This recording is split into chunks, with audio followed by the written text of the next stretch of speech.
What I don't get is who wouldn't cooperate with their attorney? I mean, there's just so much going on. The world is so crazy, and I'm exhausted.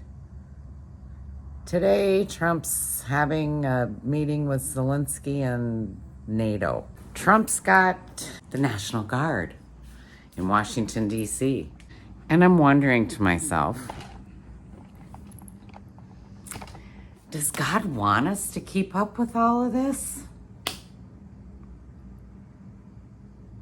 I mean, is it necessary? I mean, can we go back to being asleep? We had another murder the weekend after my last video. And then the assault downtown, the victim from that passed away. He was 55 and they beat him with a skateboard. And the guy is being charged with manslaughter. Isn't that like murder? And my son has court in 2 weeks, and my ex-husband, yeah, it's driving me crazy. Hence the reason he's an ex. I mean, he never liked doing the stuff when we were married. Could you just stop by downtown, the courthouse or something, and find out blah, blah, blah, blah, blah? And I'm like, no. He doesn't know who to call. He doesn't know any of that stuff because it's always been done for him. And he'll do it if he has to, but it drives me nuts because that's why I divorced him. So let's just leave it at that. But it appears that my son doesn't have a lawyer. He had one, but then he withdrew. And I heard the reason he withdrew was because there was no contact with my son. I called that lawyer's office. When we heard, maybe I didn't tell you this, he was trying to get out of jail, so he was trying to guilt trip my ex-husband into bailing him out by telling him he had 2 black eyes. So we kind of wanted to get to the bottom of that. I called the lawyer's office that's listed public record. Remember, I have no contact. So she said they're in contact with him almost daily. But now when you look at the public record stuff, he isn't listed. So is he the one that withdrew because there is not enough contact, or my son won't respond to him? What is the deal? What is going on?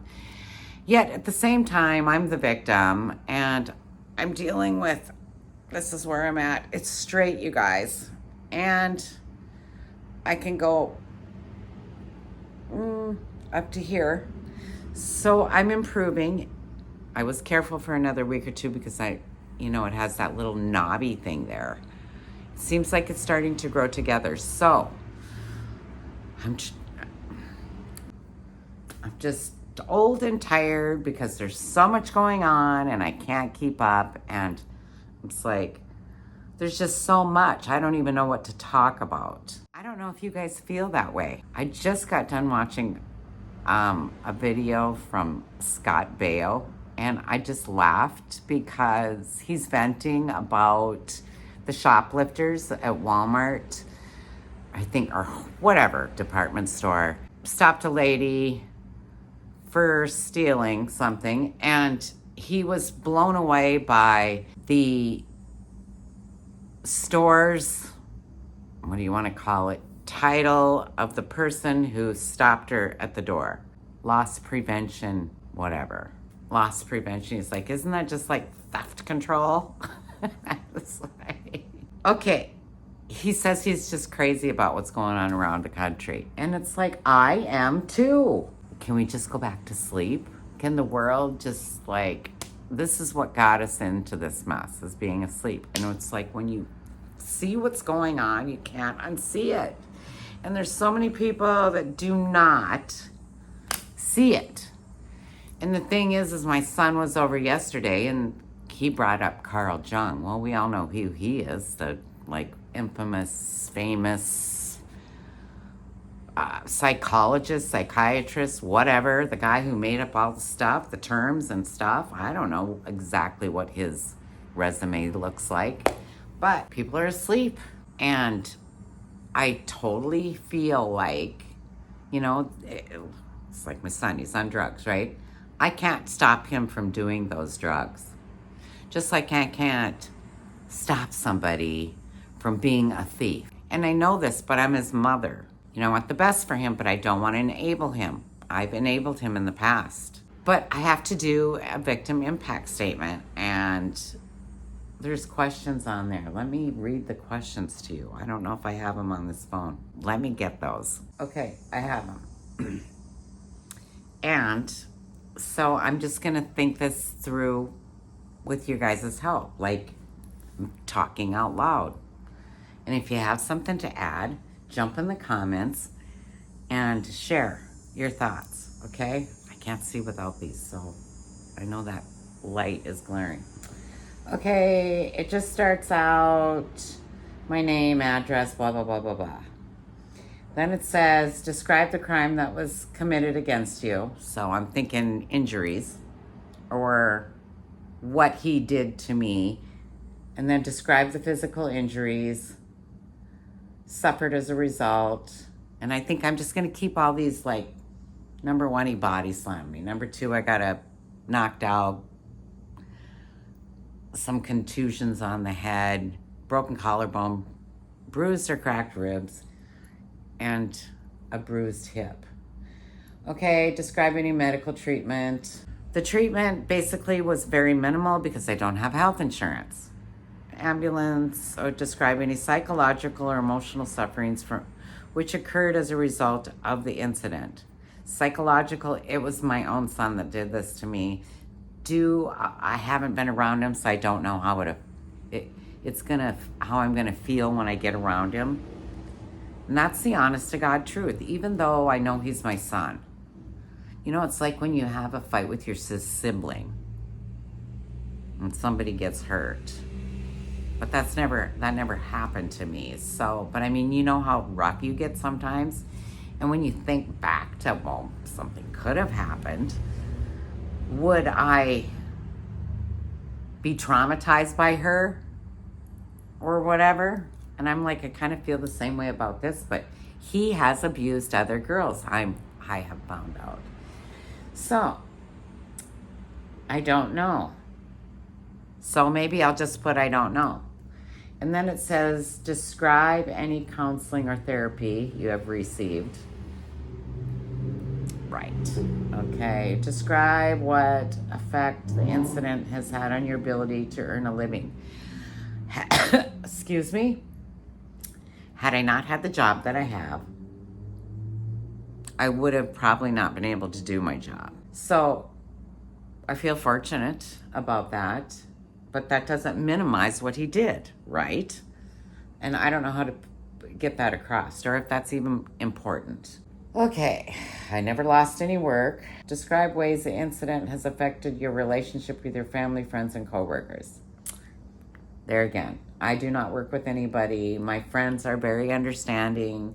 My friends know about his history. My friends think it's awful. I mean, it is awful. It's awful. And then describe what your thoughts or suggestions are for an appropriate sentence as a result of the incident, which in this report, in this situation, since I'm his mother, I feel like is the most important question. And I can answer that off the top of my head, but I would like your input on this one. Number 1, my paternal father was diagnosed with bipolar, and that is hereditary. And I have talked to 3 different people, or ran into 3 different people that know my son that are like mutual friends. I mean, they've known him one went to school with him, one watched him grow up, and the other one has known him since he's been grown up for about 10 years. And they have all said that he seems very irrational. And that's what I'm saying too, very irrational and very angry, whether that's just drugs or not. I would like to eliminate out the bipolar. If by chance he has it, he has it. But if he doesn't, I would like to have that ruled out, because then I know what I'm dealing with. If that makes any sense. Is it somebody that's got a mental problem, or is he just a drug addict? You know, that's would make the difference moving forward in our relationship, because it's not like I'm his wife. I can't just divorce him and put a restraining order on him and never see him again. So that's why this is difficult. Let's see, defendant and earlier. Let's see, thoughts and suggestions for an appropriate sentence. Okay, so the mental evaluation. Obviously, I can't make him get clean, but addiction counseling, I'm going to suggest, just because by any chance it is the other thing and they could figure it out in therapy. That's what's most important to me.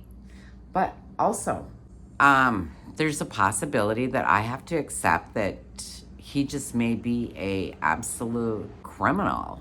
That's kind of where I'm at. And then getting back to that Carl Jung thing, it's like I feel like everybody has to go through this process of, he's not loving himself. He's not taking care of himself. He has to work through that stuff, and not everybody does. They want him to go to prison for 2 years. And he's already been in jail now for June, July, August. They're going on 3 months. It'll be 4 or 5, 6 months. And if he gets sentenced to a year and a day, see, I'm not a legal thing. He's supposed to go to prison. So it would have to include the months that he's in jail right now. Or they're letting everybody off easy. Am I going to be able to, since they're lessening everybody's sentence, is he going to get out in 6 months and keep using drugs? Is he going to get out in 6 months? I know that they want probation too. So he's going to have to follow probation. And last time he followed probation, he got clean, which is wonderful. And he stayed clean for 10 years. So I know he's capable of doing that. But he's angry this time. It's different than the first time. He's just so much angrier and and it's bigger life things that are bothering him. He needs therapy. So I can't make him do that stuff, but the court can make him go to therapy, whether it helps or not. If I can see that he's attempting to get help, it's different. It's going to affect my relationship with him in the future. Okay, peeps. I just decided this morning that I'm going to go down to the courthouse and fill out the victim impact statement and just turn it in right on the spot. You have to have it notarized and everything anyway. And so I would have to make a trip down here regardless, whether I printed it off and filled it out at home or not. I'm just going to fill it out. Matter of fact,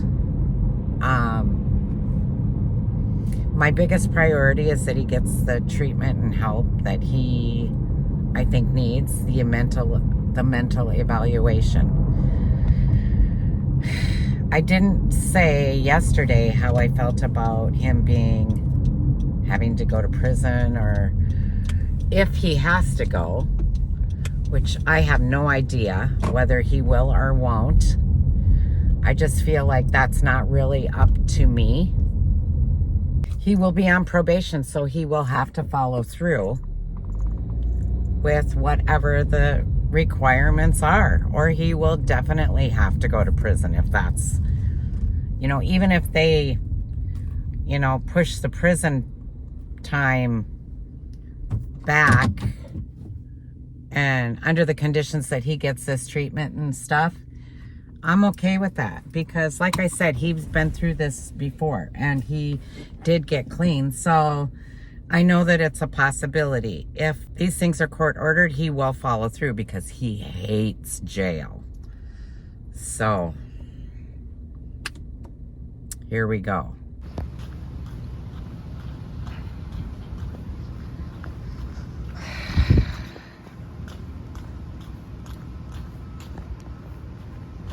Now that I got that done, I found out why he doesn't have an attorney, because he was not cooperating with the assigned attorney.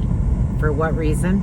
I'm not 100% sure, but I guess he wanted him to do a mental evaluation also. So that could be it. Come hell or high water, that kid's getting an evaluation. 32-year-old kid, I might add.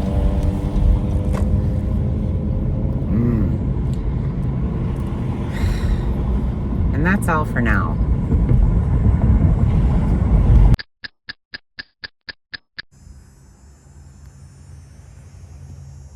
Boy, you're really going to town, aren't you?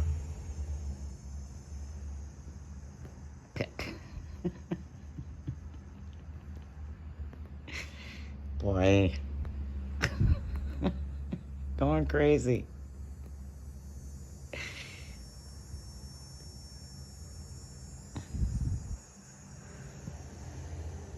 What are you doing? What do you want? Oh, you're going to do it to me now? Boy.